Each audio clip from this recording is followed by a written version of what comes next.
আজ ভোরবেলা আমি নতুন বাড়িতে এলাম। সীমা কয়েকদিন আসছে, পাচ্ছে না, আর শরীরটা খুব জব্দ হয়ে গিয়েছে। আমি আজকে চলে এসেছি মাঠেতে।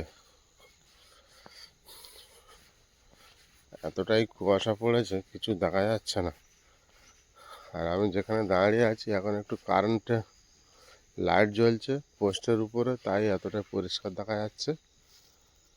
এই দেখুন, এদিকে দেখুন, সব অন্ধকার হয়ে রয়েছে,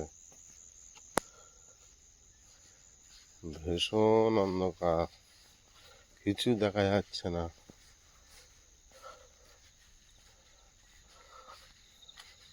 কুয়াশা চাদরে মুড়ে ফেলেছে পুরো এলাকাটা।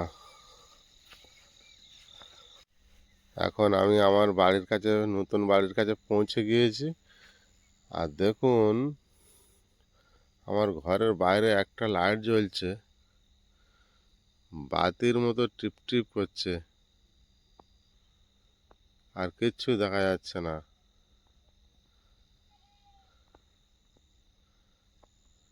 ভোরের পরিবেশটা আপনাদের দেখিয়ে দিলাম একটু কেমন।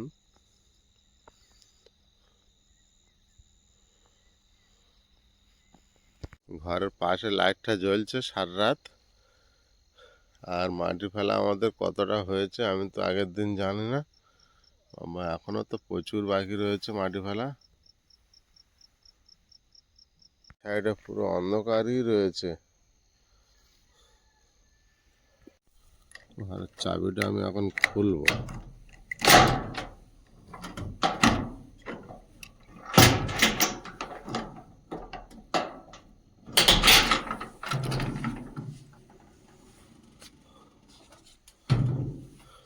আর সকালের প্রথম মাটি পড়ছে আজকের।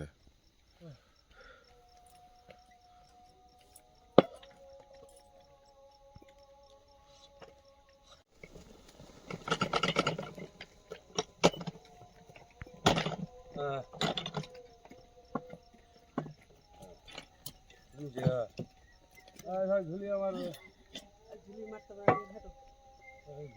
হবে, তোমার কোরআনে পাবো।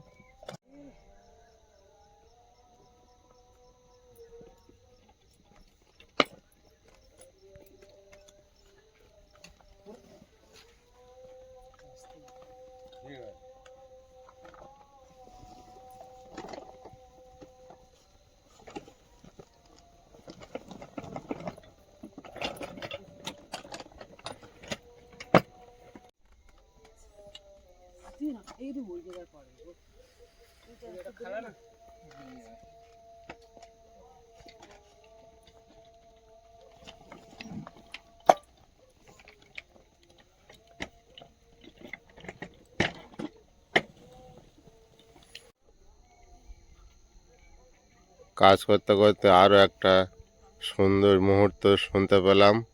মধুর সুরে আজানের আওয়াজ ভেসে আসছে।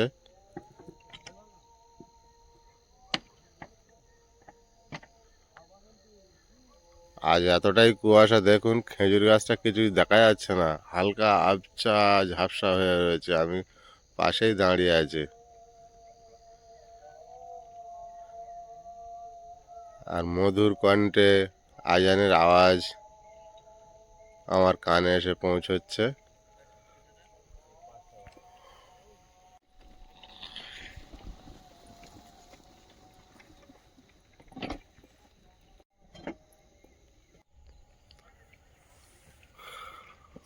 চা করে নিয়ে চলে এসেছি। আজকে কখন ঘুম দিয়ে উঠলে? আজকে রাজার মতো উঠেছি, 6টা বাজতে 5 মিনিট বাকি। তুমি চলে এসছো, আমি তোর আমি ঘুমিয়ে যখন এসেছি কিছু দেখতে পাচ্ছি না, এত ঘরে লাইট কুয়াশা। জ্বলছে, সে লাইটটা যেন একটু বাতির মতো টিপ টিপ টিপ টিপ করছে। আমি তো রাস্তা থেকে ঘর ভালোভাবে দেখতে পাচ্ছিলাম না। এত কুয়াশা, এখন একটু যেন হালকা হয়েছে, পাশাপাশি কিছু দেখা যাচ্ছিল না। আর ওরা ওই জন্য আজকে এত ভয় পাচ্ছিল মাটি ফেলা। ঘরটা দূরের থেকে তো হেভি লাগছে আমাদের। ঘরের ছাউনি একটুখানি কুজি একটা। রাম লক্ষণ পঞ্চবটি বনে যেমন ঘর বেঁধেছিল, হ্যাঁ, সেই ঘর। তাহলে ওইটাই থাক, এখন এগুলো বন্ধ থাকবে। সেরকমই হয়েছিল, মাটি তাও খুব টাফ হচ্ছে দিতে তো। আর একটু বাকি আছে, দিলে তাও কাজটা করা যাবে আপাতত। আবার মাঝখানে মাটি নিতে হবে। এবেলায় হয়ে যাবে এটা। তোমার ওই লেভেলে মাটি ফেলতে গেলে আরও এইদিকে পুরোটাই ফেলতে হবে এক হাত করে। এই মাটিটা পরে আবার পাওয়াটা টাফ হয়ে যাবে, ওরা যখন চলে যাবে অন্যদিকে তখন সমস্যা। নমস্কার, সীমার ন্যাচারাল ব্লগে আরও একটি নতুন পর্বে সবাইকে স্বাগত। যারা নতুন দেখছেন প্লিজ চ্যানেলটি সাবস্ক্রাইব করে আমাদের বন্ধু হবেন। ভিডিওটি ভালো লাগলে লাইক কমেন্ট শেয়ার করে দেবেন। আজকের আয়ুষের বাবা 4:30টায় উঠে চলে এসছে বলে আমি আবার ঘুমিয়ে পড়েছিলাম, সেটাই বলতে বলতে আসছিলাম। তো এখন এসে দেখছি এত কুয়াশা, কিছুই দেখা যাচ্ছে না। আয়ুষ তো ওঠেনি, আমি চা করে এখন নিয়ে কিন্তু এসেছি। 7টার উপরে হয়েছে। হ্যাঁ, 7টার উপরে হয়ে গেছে। চা করে নিয়ে চলে এসেছি, এখন ওনারা এলে চা দেব। আর সারাদিন কতটা কি কাজকর্ম হচ্ছে একটু একটু করে শেয়ার করতে থাকবো, তো প্লিজ সাথে থাকুন। আশা করি ভালো লাগবে, আর ভালো লাগলে লাইক কমেন্ট শেয়ার করে দেবেন, যাতে আমাদের ভিডিওগুলো বেশি বেশি মানুষের কাছে পৌঁছে যায়। চারিদিকে কুয়াশা ঘিরে আছে, আর আমাদের এদিক দিয়ে আমাদের বাড়ি ট্রলি আসছে, ওইখান থেকে আরও একটা ট্রলি যাচ্ছে। শুধু ট্রলি মাটির কাজ হচ্ছে এখানে, এখন চারিদিকে ঘরবাড়ি হচ্ছে, প্রচুর মাটির প্রয়োজন। ঘর বাড়ি না হলে এখন তো কেউ আগের মতো পুকুর নেই, তো বেশি জমি জমা নেই যে মাটি কেটে ফেলবে নিজের পুকুর দিয়ে। একটু কিছু করতে গেলেই তোমার মাটির প্রয়োজন হয়, আর সেটা কারোর দিয়ে কিনতে হয় ছোট ছোট ট্রলির উপরে নির্ভর করে।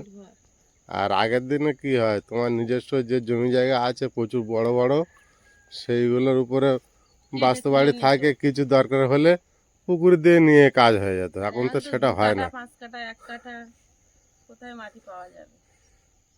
জন্মস্থান স্থানীয় বাড়ি একটা আলাদা, আর কিনে অন্য জায়গায় বাড়ি করা সেই জিনিসটা সম্পূর্ণ আলাদা। কুয়াশায় চাদরে মুড়ে রয়েছে, কিছুই দেখা যায় না পাশে। সাদা। তুই এক্ষুনি বাবা এর পাটা ঝেড়ে কেউ খোলে এই উঠে দাও উঠে দাও পাটাই খোলা যায় না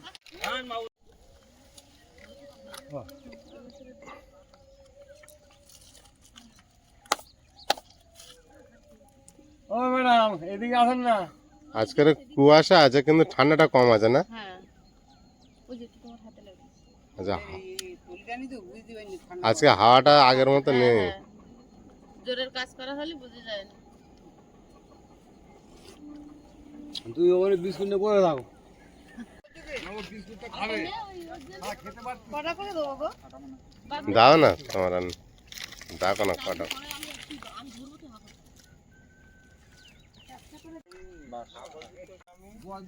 হ্যাঁ, ওকে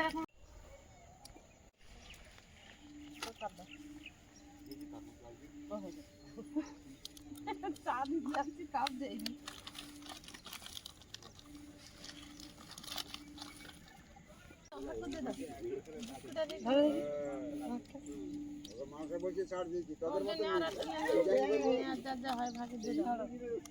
আগে এদিকে দিয়ে যাও ক্যামেরাম্যান বাইরে ট্রেনে কি না কি বিক্রি হয় না। ঢসা ঢসা গেলাম তো হ্যাঁ হ্যাঁ, তুমি গল্প শুনছো? ওই দেখো বিস্কুট আমি পকেটে 4টে আছে, আমি আয়ুষ বিস্কুট চলে না আয়ুষের। চা দাও। আয়ুষের বাবা একটু বাড়িতে গেছে, ট্রলিগুলো চলে এসছে, আর আমি এখানটায় আছি। আর আয়ুষ গেছে গণেশ দাদের বাড়ি, গণেশ দাদের ছাগলের 2টো বাচ্চা হয়েছে সকালে, সে 2টো নিয়ে আয়ুষ এখন খুব ব্যস্ত আছে। আপনাদেরকেও দেখাবো, একদম ছোট ছোট বাচ্চা, এখনো ঘর থেকে বের করেনি, ও ঘরের ভিতরেই ঢুকে আছে। এখন মোটামুটি ওই বাচ্চা কি করছে না করছে ওখান থেকে ও নড়বে না।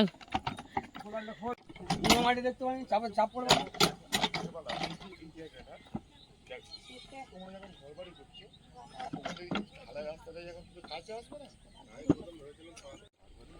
কোথায় বসে আছো? আপনারা অনেকেই তলাটা কিভাবে বন্ধ হবে সেটা নিয়ে বলছিলেন, তো আয়ুষের বাবা মাটি জাপ করেছে, এবার আমরা কাজ শুরু করব, ভিতরটা কমপ্লিট করব। শুধু ওনার মা একটু এবারের দৃশ্যটা দেখুন। হয়ে যাচ্ছে বাবা তোমার ওখানে 40 কিলোমিটার হচ্ছে কালকে দমদম থেকে। তা এখন বলে আজ এটা ক্যানিং যাবে। আমরা যে বালি রেখেছি, এই যে জায়গাটা দেখতে পাচ্ছেন, এখানে বাচ্চারা খেলা করে। আমরা যখন এখানে মাটি ফেলতে আসি, আপনারা দেখেছিলেন এখানে ধানের গাদা ছিল, অনেকে ধান তোলে। তো এই জায়গাটা হচ্ছে উঁচু জায়গা, 1 বিঘা জায়গা। তো এই জায়গাটা আমরা মানে প্রথমে যখন জায়গা কিনতে আসি এখানে পছন্দ করেছিলাম, ওই যাচ্ছে ওরা। কিন্তু আমরা মালিক খুঁজে পাইনি। এখন আমাদের জায়গা কিনে মাটি ফেলা হয়ে গেছে, ঘরের অর্ধেকটা হয়ে গেছে। হঠাৎ একজন দাদাভাই বাইক নিয়ে এসছে, বলছে আমাদের এই জায়গাটা আমরা বিক্রি করব। তো তখন পেলে আমাদের খুব ভালো হতো। তো সেই দাদাভাই এসে আয়ুষের বাবার সঙ্গে গল্প করছে। অ্যাকচুয়ালি তো দর্শক বন্ধুরা আমাদের অনেকে ফোন করে বা কমেন্ট করে জানায় যে তোমাদের ওখানে জায়গার দাম কেমন, বিক্রি হবে কি। বিক্রি অ্যাকচুয়ালি অনেক জমি রয়েছে, শুধু এই জমিটা বলে নয়, ওই পাশাপাশি আমার তো ওই বড় কিন্তু একটা আমার পর্যন্ত ভীষণভাবে রয়েছে। এই জায়গাটা পছন্দ ছিল প্রথম থেকে। আর ওই সব জমিগুলো পুরোই বড় রাস্তা পর্যন্ত বিক্রি আছে। এবার অনেক দর্শক বন্ধুরা তো খোঁজে দাম কেমন, কিন্তু যখন দাম থাকে তো জমি এসে না দেখলে পজিশনে ঠিক বুঝতে পারবেন না। ওই জন্য যারা যারা জমি কিনবেন সেরকম যদি মনে করেন যারা সময় কমেন্ট করে করেন, আসবেন, আমি ঘুরিয়ে দেখাবো। আর দাদাভাই এসেছে, দাদাভাইয়ের হাতে জমি প্রচুর রয়েছে, তাহলে সেইভাবে ঘুরে ঘুরে আপনাদের দেখাবো যে পছন্দ করে দেখবেন দাম কেমন, সেইভাবে নেবেন। আর বাইরে থেকে দেখে আমি একটা দাম বলবো, ওইভাবে আপনাদের পোষাবে না আর বুঝতে পারবে না। অনেক কম দামি জমি আছে, আবার অনেক হাই দামি জমি আছে, বড় প্লটের জমি আছে, ছোট ছোট প্লট আছে। আপনি যেমন নেবেন তেমন পাবেন, সব রকম জমি থাকে। জমির কাছে না আসলে বুঝতে পারবে না যে ঠিক দামটা হলো কি না হলো, জমিটা কেমন ভালো হলো। সব কিছু পছন্দের উপর নির্ভর করে সব জিনিস। প্রদীপদা, সময় হলে তুমি আমার একবার ফোন করো। ঠিক আছে, আমার যদি সেরকমই কোনো যোগাযোগ হয় তাহলে তোমাকে আমি ফোন করে ডেকে নেবো। আচ্ছা, আর তুমি তো বেশি দূর থাকো না, না, সামনে। আমার বন্ধু বান্ধব তো ওখানে আছে অনেক পাশাপাশি, ডেকে নেবো তাহলে। আমাদের আফসোস থেকে গেল। আমরা সত্যি এই জায়গাটা খুব পছন্দ করেছিলাম, তখন আপনাদের সঙ্গে আমাদের যোগাযোগ হয়নি, আমরা খুঁজে পাইনি। হ্যাঁ, ভালো পজিশন সব। হ্যাঁ, position খারাপ না, এটাও পজিশন ভালো খারাপ না, ভালো তবে ভালো ওটা ভালো। উঁচু, মাটি ফেলা সুন্দর। হুম। না, অনেকে আমাদেরকে ফোন করে, কথা বলে, সেই হিসেবে যদি হয় তা আমি যোগাযোগ করিয়ে দেবো। ঠিক আছে। ঠিক আছে। অনেকেই ফোন করে, হোয়াটসঅ্যাপে যোগাযোগ করে যে সীমা জীবনটা একটু গ্রামের দিকে কাটাতে চাই। ভালো জিনিস একটা। সেদিনে দিদি ভাই যাদবপুরেই থাকে, আমাকে বলছে, বলে আমার তো একটা মেয়ে রয়েছে, এবার আমি কিন্তু তোমার ওখানে জায়গা নেবো ভেবে রেখেছি, তুমি ভালো জায়গা দেখো, আমার মেয়ে বিয়ে হয়ে গেলে তো আমি ওখানে গিয়ে থাকবো, এরকমই বলছে। আমি বলছি, ঠিক আছে, তোমরা আপনি- আছো পাশে। আমি বলছি একটু পরে আসুন, এখন তো পরিস্থিতি দেখছেন ঠান্ডা আছে, আর এখন আমার ওখানে ঘরে সেই সময় কিছু করা নেই। এখন এসে সারাদিনটা থাকার একটা চাপ হয়ে যাচ্ছে, এটা বাজে জিনিস না। পরিবেশ একটা মানুষ আসলে তাকে না পরিষেবা দিলে নিজের ভালো লাগে। তো বললো ঠিক আছে।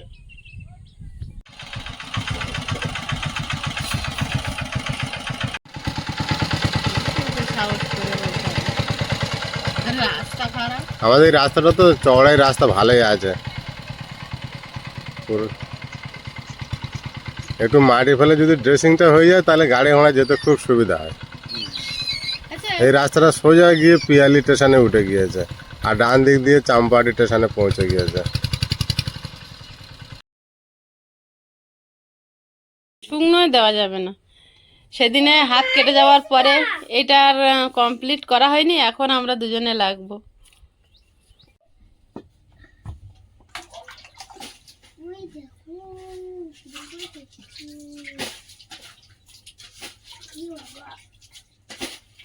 এর উপরে হালকা করে কাদা দিতে হবে তো। হ্যাঁ, হালকা করে না, একটু মোটা করে দিতে হবে, তাহলে ওই একটা ইট দিলে মেকআপ হবে। বসবে। হুম, বসবে মানে ফাঁকাটা পূরণ হবে। আমি দিতে যাচ্ছিলাম, আয়েশের বাবা বললো না তুমি আর হাত দিয়ে না, আমি দিচ্ছি। ভর্তি করে দেবো বলছো? হ্যাঁ, যাতে একটা ইটে ভর্তি হয়ে যায়, হয়ে যাবে একটা ইটে, বুঝতে তাহলে তো পারলে? মাটি অনেক লাগবে আবার। একটা করে ইট দিলে সে বলছো? হ্যাঁ হ্যাঁ, এবার একটা করে ইট দিলে এসে যাবে।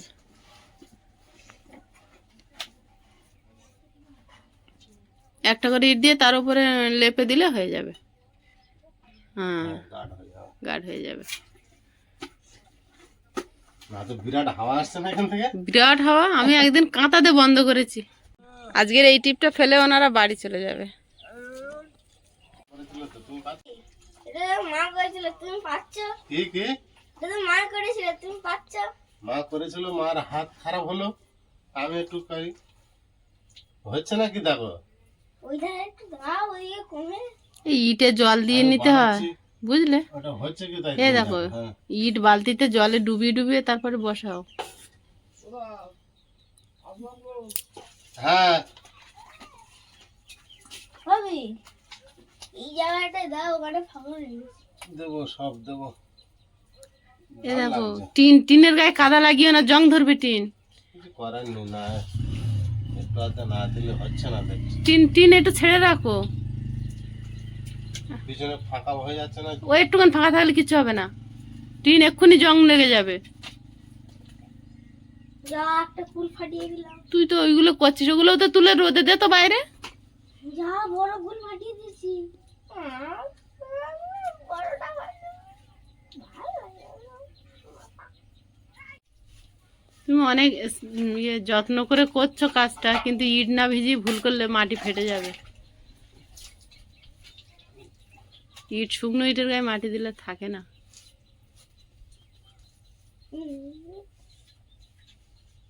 ইটে জল দাও, ইটে জল দাও। জল দাও, ইটে দুটো জল দাও, ইটে জল, ইটে জল, ইটে জল, জল জল। শক্ত হলে তবে সমান করা হবে। মাটি বড্ড নরম করে ফেলে। সীমার কাজ প্রদীপবাবু করে নিল।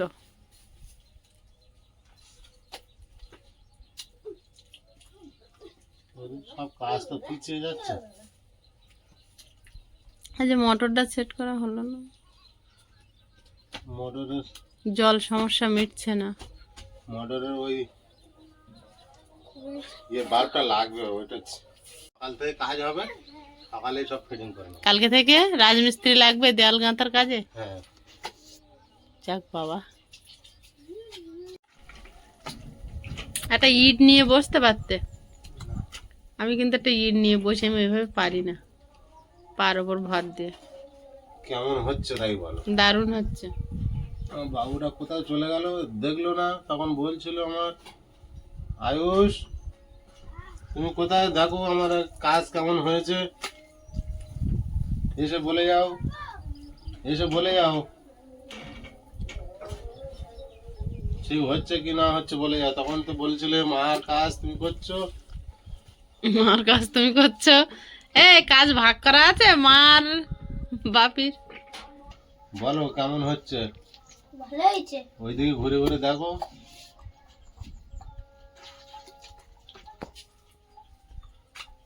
হবে হুম, এটা একটু এটা হয়ে গিয়েছে, ওইদিকে শুধু আমি মোটামুটি বসিয়েছি, এখন ফিনিশিং করি না। দেখতে এসছে আয়ুষ আবার।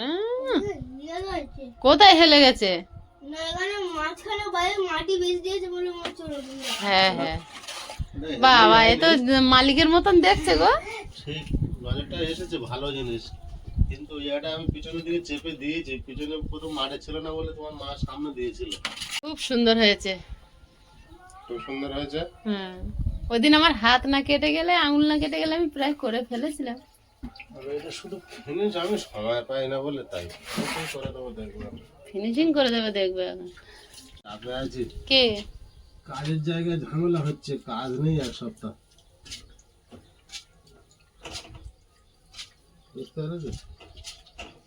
এখনই কাজের জায়গায় ঝামেলা হচ্ছে। হচ্ছে এক সপ্তাহ ধরে কোনো কাজ নেই, শুধু বসে আছে।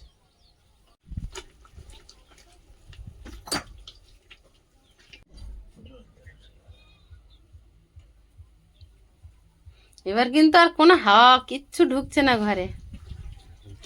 আপনারা অনেকেই বলছেন যে টিনের ঘর খুব গরম হবে, জানলা রাখা হয়নি।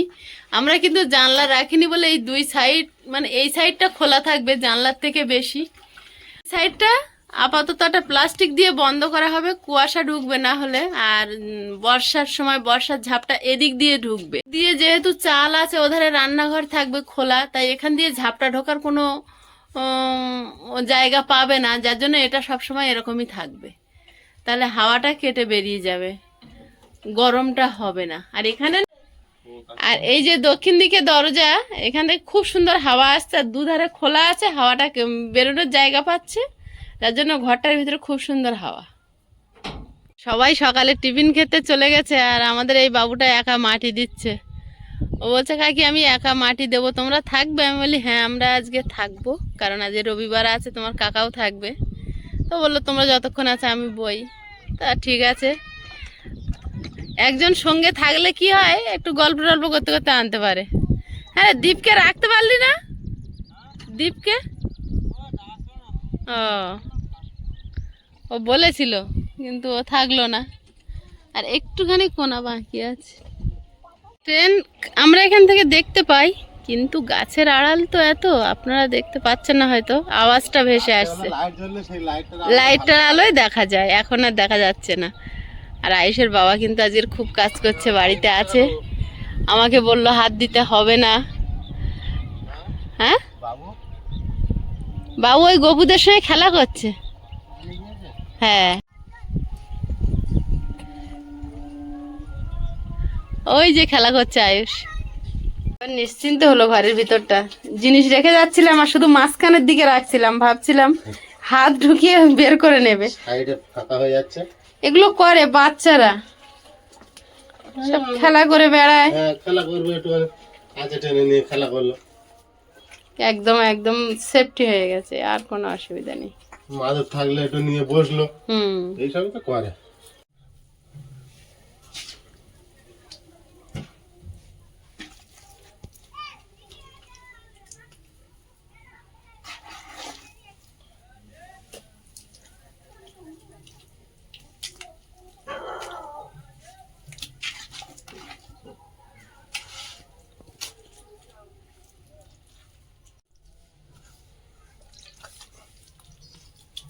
কেমন হচ্ছে তাই বলো? দারুণ হচ্ছে। কেউ ভালো বলতে হয় না, বারবার কষ্টটা চলে যায়। কোমর ব্যথা হয়ে যাচ্ছে না? বন্ধুরা তোমার ভালো বলবে, আমি একা বললে আর কিছু হবে? কথা বললে কোমরটা ভালো রাখতে হবে না, বসে বসে। আমি যে কাদায় হাত দিচ্ছি না বলে শুকনো ইটগুলো তোমার বয়ে এনে দিলাম, তুমি তো একবারও বললে না। সেটা ঠিক, ইটগুলো আমি বইছি না, ইট তুমি বয়ে এনে দিচ্ছ, ওটা তো মানতেই হবে। কিন্তু ভাঙাচোরা ইটগুলো এনে দিচ্ছি কেন জানো? মাটি দিয়ে সমান করে দেওয়া যাবে, তাহলে ভালো ইটগুলো গাঁথার জন্য রাখা হোক, ভালো কাজে লেগে যাবে। হুম,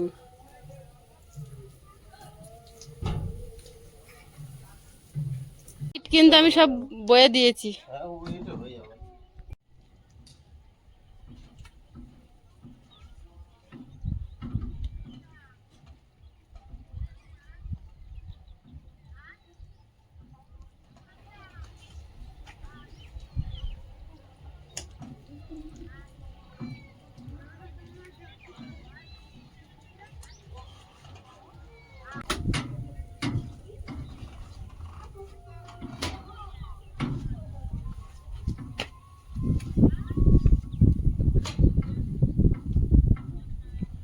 কমপ্লিট হলো?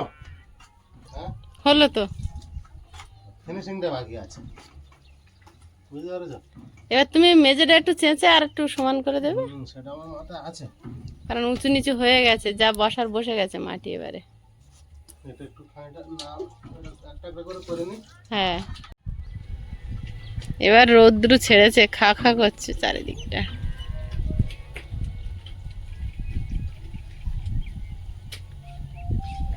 এই গরম পড়লে ছাগল গরু হাঁপায়, ওই দিদি গেছে ছাগলকে জল খাওয়াতে।